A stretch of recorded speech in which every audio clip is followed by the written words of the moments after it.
বিরতির পর স্বাগত। সোমবার থেকে শুরু হয়েছে দিল্লির অধিবেশন। আজ ছিল তৃতীয় এবং শেষ দিন এবং আজ একটি অন্য ছবি ধরা পড়েছে দিল্লির বিধানসভায়। কি সেই ছবি? অধিবেশন চলাকালীন নাকি ঘুমিয়ে পড়লেন মুখ্যমন্ত্রী রেখা গুপ্তা। একই অবস্থা বিজেপির অন্য বিধায়কদেরও। মানুষের কাজ কিভাবে করবে কটাক্ষ কিন্তু এবার করছে আপ নেতৃত্বরা। সে বিষয় নিয়ে আমি বিস্তারিত জানবো। টেলিফোন লাইনে এই মুহূর্তে যুক্ত হয়ে গেছে সিনিয়র এক্সিকিউটিভ এডিটর বিথিন সরকার। বিথিন, শীতের বিদায় হয়ে গেছে দেশ জুড়ে, কিন্তু শীতের বিদায়ও কি শীত ঘুম কাটলো না দিল্লির বিভিন্ন সাংসদদের, দিল্লির বিভিন্ন বিধায়কদের? কারণ আজ সকালে যে ছবি ধরা পড়েছে যে বিধানসভায় ঘুমিয়ে পড়লেন রেখা গুপ্তা, অন্যদিকে বিজেপির অন্যান্য বিধায়করাও ঘুমিয়ে পড়লেন।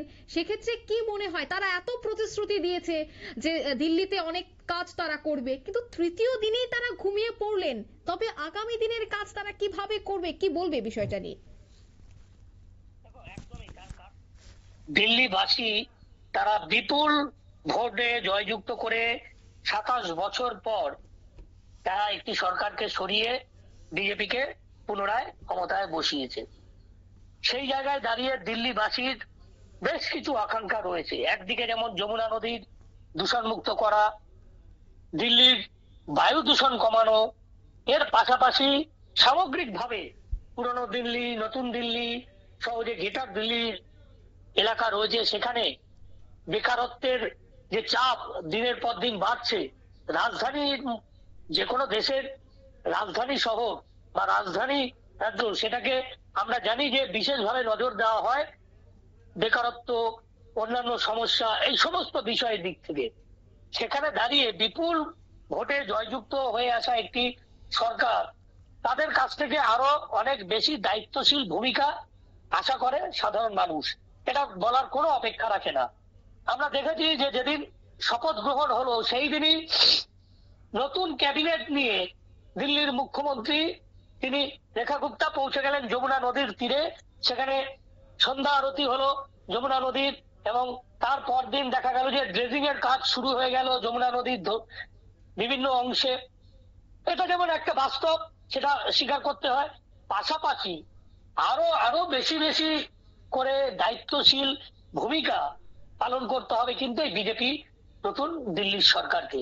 তার কারণ মানুষের বহুদিনের অনেক আশা আকাঙ্ক্ষা রয়েছে, এবং সেই জায়গা থেকে এই রাজনৈতিক পট পরিবর্তন হয়েছে 2025 সালে দিল্লিতে 27 বছর পর।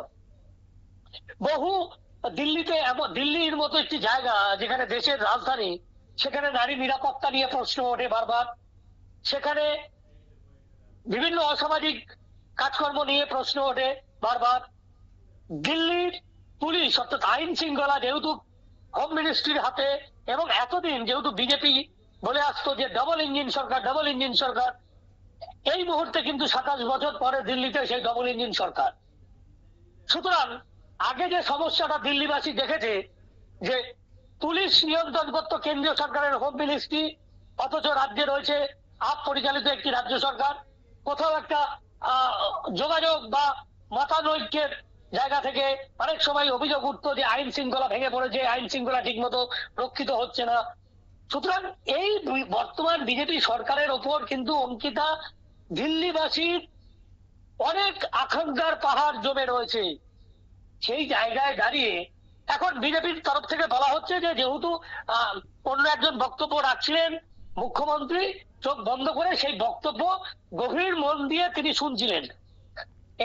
এই ধরনের যুক্তি আমাদের পার্শ্ববর্তী ত্রিপুরা রাজ্যের পাশে পশ্চিমবাংলার বিধানসভাতেও একটা সময় এই যুক্তি খাড়া করেছিল সিপিএম এর তরফ থেকে, এবং সিপিএম পরিচালিত কলকাতা পুরসভা, সেখানে তৎকালীন মেয়র বিকাশ রঞ্জন ভট্টাচার্য, যিনি এই মুহূর্তে রাজ্যসভার সাংসদ, সেই বিশিষ্ট আইনজীবী বিকাশ রঞ্জন ভট্টাচার্য যখন মেয়র ছিলেন কলকাতা পুরসভার, তিনি একটি কলকাতা পুরসভার অধিবেশন কক্ষে ঠিক এইভাবে চোখ বন্ধ করে ছিলেন, এবং যে ছবি পরের দিন সংবাদ মাধ্যমে পাতায় ফ্রন্ট পেজে এসেছিল, সেই জায়গায় দাঁড়িয়ে তিনি যুক্তি খাড়া করেছিলেন যে তিনি বিরোধী সেই মুহূর্তে বিরোধী দলের পক্ষ থেকে বক্তব্য রাখা হচ্ছিল, তাই তিনি সেই বক্তব্য মনোসংযোগ করে তিনি শুনছিলেন বলেই তিনি চোখ বন্ধ করে শুনছিলেন। এখানেও বিজেপির তরফ থেকে এই একই যুক্তি দেখলাম খাড়া করা হয়েছে, অর্থাৎ চোখ বন্ধ হয়ে গেলে তার যে পাল্টা যুক্তি,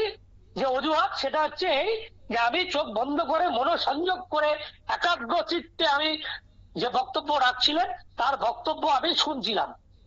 কিন্তু মানুষের যে ছবি ভাইরাল হয়েছে সোশ্যাল মিডিয়ায়, সেই ছবি দেখলে বোঝা যায় যে কে মনোসংযোগ করে চোখ বন্ধ রেখে, আমরা অনেক সময় আমরা কথা বলছি, তুমি আমি আমাদের যারা দর্শক যারা দেখছেন, আমরাও অনেক সময় মনোসংযোগ করে চোখ বন্ধ রেখে কোনো একটা কিছু শুনি বা বোঝার চেষ্টা করি, কিন্তু সেই সময় যে বাহ্যিক উন্মাদনা বা যে বাহ্যিক স্পন্দন, যে বাহ্যিক বহিঃপ্রকাশ, সেটা দেখলে কিন্তু বোঝা যায় একটা মানুষ চোখ বন্ধ করে মনোসংযোগ করে আছেন নাকি তিনি নিদ্রাচ্ছন্ন হয়ে আছেন।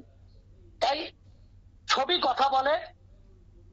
এখানে মুখ্যমন্ত্রী, দিল্লির মুখ্যমন্ত্রী রেখা গুপ্তা, তিনি মনোসংযোগ করে শুনছিলেন, তাই তার চোখ বন্ধ ছিল, এবং মুখ্যমন্ত্রীর চোখ বন্ধ ছিল বলে বাকি বিধায়করাও মনোসংযোগ করেছিলেন চোখ বন্ধ করে। এইরকম একটা যুক্তি খারাপ হয়ে যাচ্ছে, এটা বাস্তবসম্মত নয়। অনেক বেশি অনেক বেশি দায়িত্বশীল হতে হবে এই নতুন সরকারকে। অনেক প্রতিশ্রুতি, এটা মাথায় রাখতে হবে বিজেপি সরকারকে, রেখা গুপ্তাকে, যে তিনি অনেক প্রতিশ্রুতি দিয়ে মানুষের আস্থা অর্জন করে এই দিল্লির সিংহাসনে বসেছেন, এবং এরা দীর্ঘদিন ধরে দাবি করে এসেছিলেন যে ডবল ইঞ্জিন সরকার ক্ষমতায় এলে দিল্লির চেহারা বদলে যাবে। দিল্লির চেহারা উন্নয়নের দিক থেকে, কর্মসংস্কৃতির দিক থেকে আগামী দিনে বৈপ্লবিক পরিবর্তন আসুক, এটাই আমরা দেখতে চাই। দিল্লিবাসী যেমন দেখতে চায়, আমরাও বিভিন্ন রাজ্যের মানুষ, আমরাও সেই দিকেই তাকিয়ে, আমরা কেউই দেখতে চাই না যে সংসদ চলাকালীন শাসক দল বা বিরোধী দল যেই হোক না কেন, একজন বিধায়ককে বা একজন সাংসদকে তো জনপ্রতিনিধি করে পাঠানো হয়, সাধারণ মানুষ তার নিজের প্রতিনিধি করে পাঠায় আইনসভায়, যে সেই মানুষটার হয়ে তিনি সেখানে প্রতিনিধিত্ব করবেন, সেখানে বক্তব্য তুলে ধরবেন। সেখানে আমি তুমি আমার হয়ে তোমার হয়ে ঘুমানোর জন্য তাকে ওখানে পাঠাইনি, যে আমরা ঘুমাতে পারছি না, আমরা কাজে ব্যস্ত আছি, অফিসে, সংবাদ মাধ্যমে, কলকারখানায় আমরা ব্যস্ত আছি কাজে কর্মে, আপনাদের পাঠিয়েছি, আমাদের ঘুমটা আপনারা ওখানে গিয়ে এসির মধ্যে ঘুমান, এই জন্য আমরা পাঠাই না। কোনো সাংসদকেও পাঠাই না, কোনো বিধায়ককেও পাঠাই না, কোনো কাউন্সিলরকে পাঠাই না, কোনো পঞ্চায়েত সদস্যকে পাঠাই না। তাই আইনসভায় দায়িত্বশীল ভূমিকা পালন করবে একজন বিধায়ক। মুখ্যমন্ত্রী তো পরের ব্যাপার, আগে তো তিনি একজন বিধায়ক, তিনি একজন জনপ্রতিনিধি, দায়িত্বশীল জনপ্রতিনিধি, তিনি কয়েক হাজার মানুষের প্রতিনিধিত্ব করছেন সেখানে, তার বিধানসভা কেন্দ্র থেকে, তার লোকসভা কেন্দ্র থেকে। সুতরাং তাদের থেকে, অর্থাৎ সাংসদদের থেকে, বিধায়কদের থেকে, জনপ্রতিনিধিদের যে যে স্তরে আছে, সেই সমস্ত জনপ্রতিনিধিদের কাছ থেকে যে ভোট দিয়েছেন তাকে, যে ভোট দেননি তিনিও অনেক কিছু আশা করেন। তার মধ্যে অন্যতম হলো দায়িত্বশীল মনোভাব, দায়িত্বশীল কর্মকাণ্ড। অর্থাৎ আগামী দিনে সেই আশাই আমরা রাখবো যে এই ধরনের কোন ছবি দ্বিতীয়বার ভাইরাল হবে না দিল্লি বিধানসভার, যেখানে দেখা যাচ্ছে সরকার পক্ষই হোক বা বিরোধী পক্ষই হোক, তাদের বিধায়করা চোখ বন্ধ করে, যদি মনোসংযোগ করে চোখ বন্ধ রেখে কারোর বক্তব্য শুনতেই হয়, অন্তত চোখ ছাড়া শরীরের বাকি অংশ, অর্থাৎ হাত পা, এইগুলোর বহিঃপ্রকাশ যেন সেই রকম বোঝা যায় যে হ্যাঁ তিনি চোখ বন্ধ করে মনোসংযোগ করেই বক্তব্য শুনছেন, তার বহিঃপ্রকাশ যেন এটা না ধরা পড়ে যে তিনি সত্যি নিদ্রাচ্ছন্ন হয়েছিলেন। অঙ্কিতা, ধন্যবাদ বিধিন।